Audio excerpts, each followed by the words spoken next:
బాగున్నాయి. చాలా మంచి దృశ్యాలు. తెల్లవారుజామున అనుకుంటా కదా. Okay, good good good. Thank you. నీ నీ ఎక్స్పీరియన్స్ని నాకు కూడా షేర్ చేసినందుకు thank you very much Manohar. Thank you, thank you.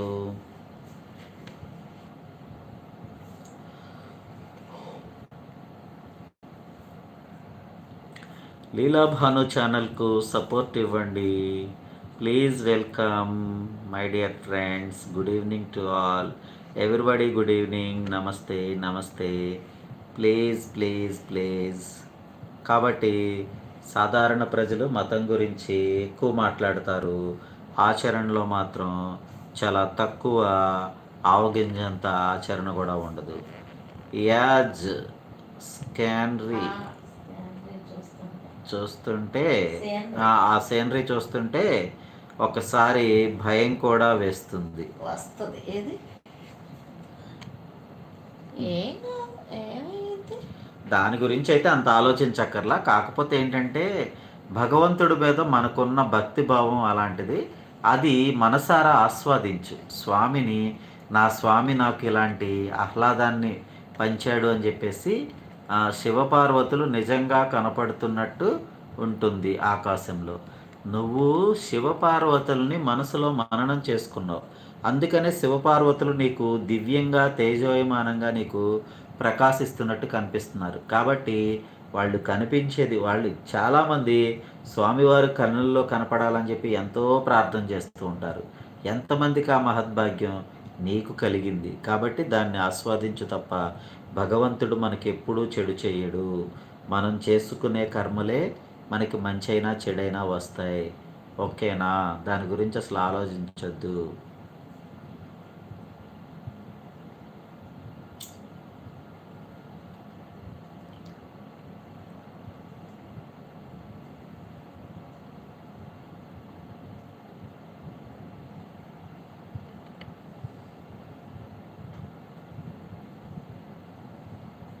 Midnight 1:30కి బాబాయ్ ప్రతిసారి మెలకువ వస్తుంది. ఓకే, ప్రతిసారి మెలకువ వస్తుందా మిడ్నైట్ 1:30కి? అంటే అక్కడ నువ్వు కనెక్ట్ అయ్యావు అంతే. బస్సులో ఉన్నప్పుడు ఆ అట్మాస్ఫియర్కి, భగవంతుడికి నువ్వు కనెక్ట్ అయ్యి ఉన్నావు.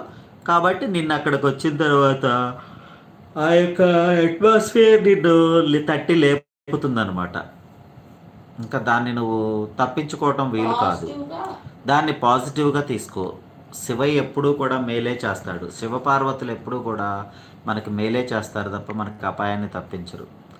దాన్ని ఆసరాగా, భగవంతుడు మనకు కనిపించిన ఆసరాగా తీసుకుని నువ్వేదైనా ఇంకేదైనా స్వామివారి గురించి మంత్రపఠనమో లేకపోతే ఏవైనా సరే విషయాలు నేర్చుకోవడానికి ప్రయత్నం చేయి. శివగాయత్రి కానీ అట్లాంటివి అయినా చేసుకో, చాలా బాగుంటుంది.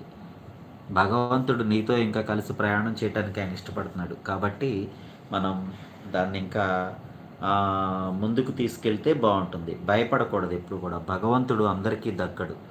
ఎందుకంటే కొంతమందికే కనిపిస్తాడు. ఆ కనిపించేది మనం ఎంతో జ్ఞానంతో ఆలోచిస్తేనే, మంచి సత్ప్రవర్తన ఉంటేనే భగవంతుడు మనకి కంటికి చేరతాడనమాట. నువ్వు చూడు 3 ఫొటోస్ ఒకలా ఉంటాయి. మొన్న తీసిన ఫొటోస్, లేటెస్ట్ ఫొటోస్ వెళ్తున్నప్పుడుది. ఓకే ఓకే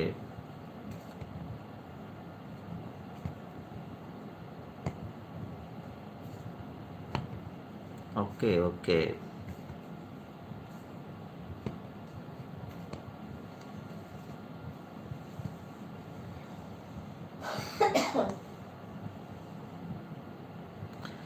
ఓకేనా మనోహర్? ఏం పర్లేదు. భగవంతుడు మనందుంటాడు ఎప్పుడు కూడా.